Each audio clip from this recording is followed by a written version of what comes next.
Good morning, everybody. Today, I want to explore with you what I would call the shadow side of excellence or striving for excellence. Now, many busy people like you with successful careers and families and other important relationships, you're motivated by wanting to do well, to do your best. Obviously, that is a good thing. It's part of what has helped you to become successful and advance in your career. And there's a shadow side to this that can come out and usually does for some point. I hear this from people that I work with all the time. That same voice that drives you to excel can quickly flip and become a more critical, especially self-critical and judgmental voice. And here's what I want to explore with you today. That voice can kind of cut in two directions. It can be internal and it can be external. So internally, how does this work? You can get caught up in this kind of endless cycle of self-criticism, and then again, just kind of explore where does that chain of thinking, right? Thoughts kind of just keep coming down the river. Where does that lead? It usually leads to a sense of kind of doubt, self-criticism, fear, holding back.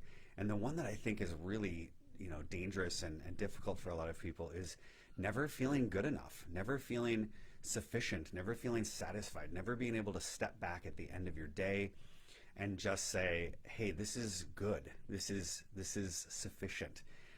Where it's like we get caught up in that endless cycle of always needing more, which doesn't mean that you'll stop striving for excellence. I have found that people who have that in them, it's not going to go anywhere. It just softens a little bit, and that's what we'll explore.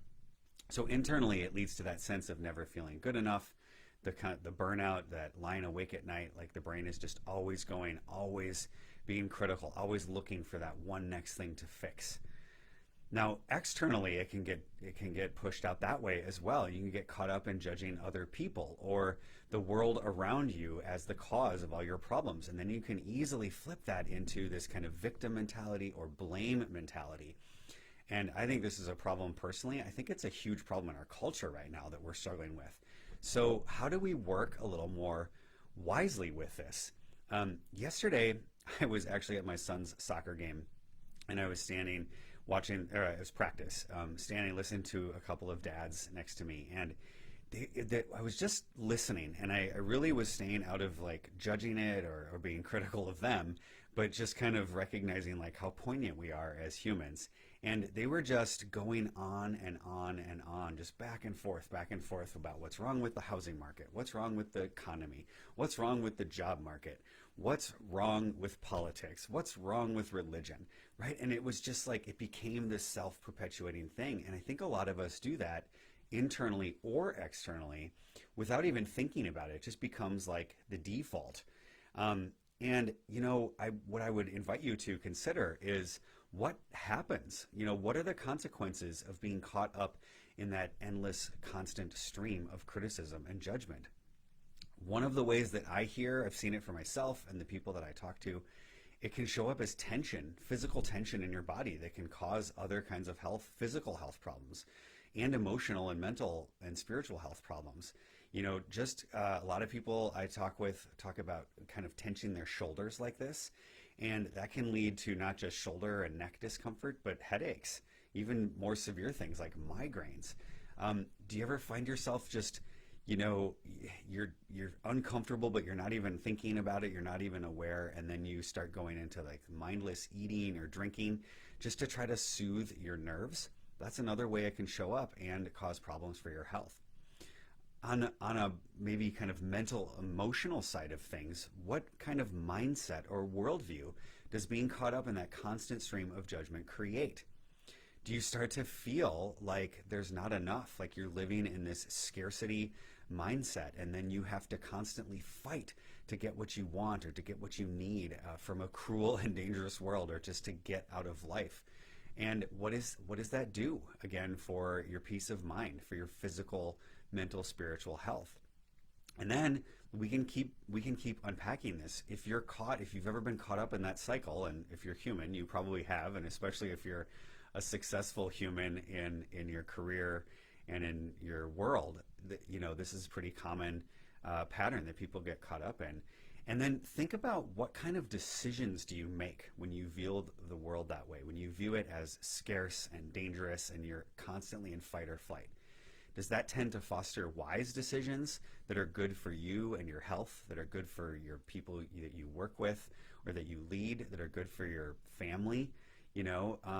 Or does that scarcity and fear mindset tend to push you into decisions that maybe you regret or that don't lead to the best outcomes? So let's go a little bit deeper. We can actually explore this. It's kind of fun. Well, I think it's fun. That's why I do this work. What happens when you notice those thoughts? So let's say you're past the point of just kind of mindlessly dealing with them, and you're starting to become a little bit aware of those critical thoughts. And if you try to force yourself to stop having those critical thoughts, what tends to happen?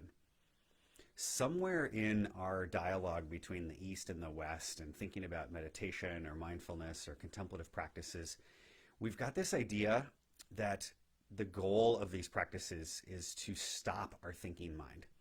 And what I love about centering prayer meditation and the centering for wisdom approach is that that's not what we teach. The goal is not to stop. And if you try to stop those thoughts, you're actually pushing against nature, and it's usually going to make you feel worse. Because then, first of all, you're probably not going to stop the thoughts unless, you're one of those people who can do it, and I haven't met any yet. And then what's going to happen? You're going to be like, oh, well, I suck at this. I'm a failure. I'm not good at this. And then you're right back into that self-critical loop, right? You feel like a failure because you're not good at that either. I actually talk to people frequently who say this. The cool thing is, though, when we talk about the alternative, you can't do it wrong, and we'll get there in a second. But for now, just note that your very effort to get rid of the problem that's driving those thoughts and the stress and the overwhelm is actually just making it worse. It's like pouring gasoline on the fire. So if you find yourself kind of caught up in that endless stream of critical thoughts, I have a better way to deal with those critical, self-judging thoughts.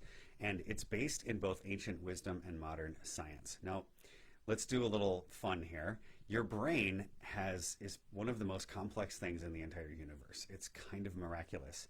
I'm always fascinated that if you took all the neurons in your brain and stretched them out, they would lead to the moon and back something like 8 times. And that's all packed into your brain. Your brain has evolved over millions of years to think. That's what it does. And it's very powerful. I mean, all the modern science and technology that we have at our fingertips that's allowing me to put this video out, it's all really powerful. It has enabled you to be successful. It's not bad. But instead of fighting against your brain, against nature, against millions of years of evolution and trying to stop that process, you can work with nature to learn to release your thoughts, especially those critical thoughts that drive overwhelm, stress, anxiety, and maybe even burnout.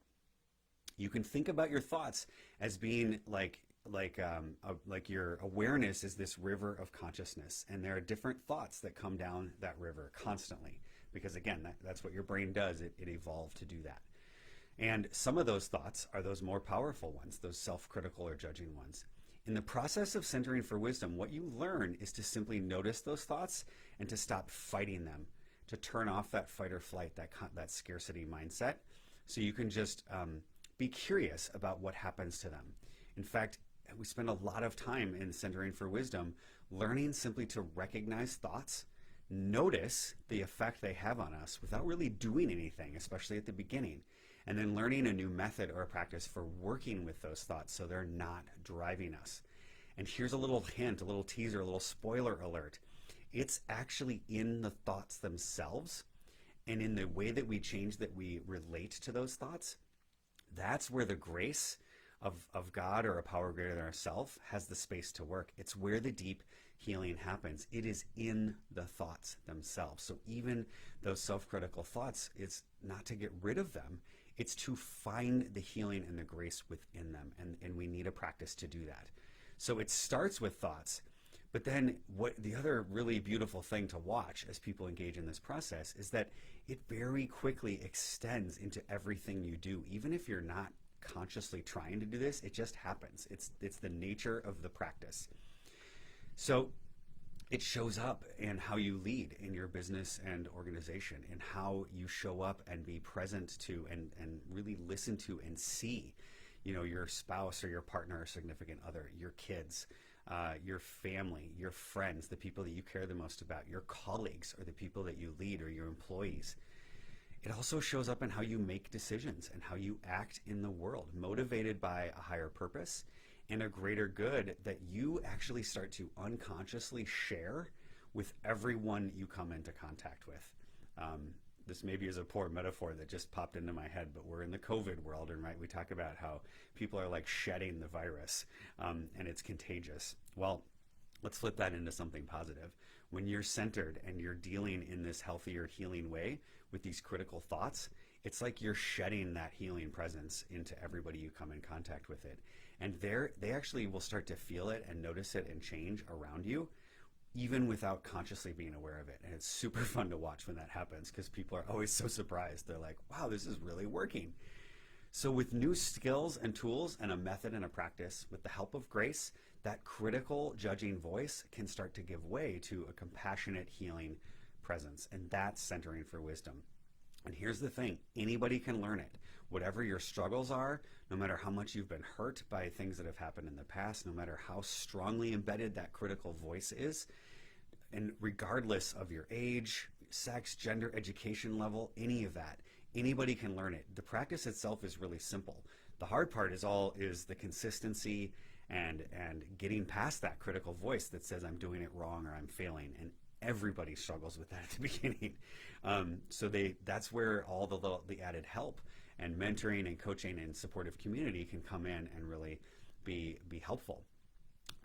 So anybody can do it, and it can give way to that more compassionate presence. So if you're sick and tired, literally sick and tired, exhausted from that constant stream of self-critical judging thoughts against yourself, against others, against the world, and you want to explore and see if this new gentle healing approach is right for you, then I'm inviting you right now to book your free breakthrough session. It's at thomasjbushlack.com/apply, and I am putting that link up for you to see. So you can click on that link or go to thomasjbushlack.com/apply. And what you'll find when you get there is a calendar booking page for me and my team, and you can sign up to book your breakthrough session in the next 24 to 48 hours. And we will help you get really clear on exactly, where you're struggling, where these critical thoughts are showing up in their life, what the consequences of them are for your health, for your leadership, for your relationships. We'll help you really see what can be possible without those critical thoughts judging and driving you all the time. And we'll help you craft a game plan to help you get there. We have helped lots of other overwhelmed and exhausted leaders just like you make this tiny internal shift that seems so subtle, but then shifts their entire life just by starting with how you learn to engage with these thoughts. I mean, this is what we do, and it works. So again, if this is resonating with you and you want to explore if you can apply this into your own life, into your leadership, into your relationships, then go ahead and click that link right now that's in the chat box, or just go to thomasjbushlack.com/apply, and we will talk with you soon. Thanks, everybody. Have a great day.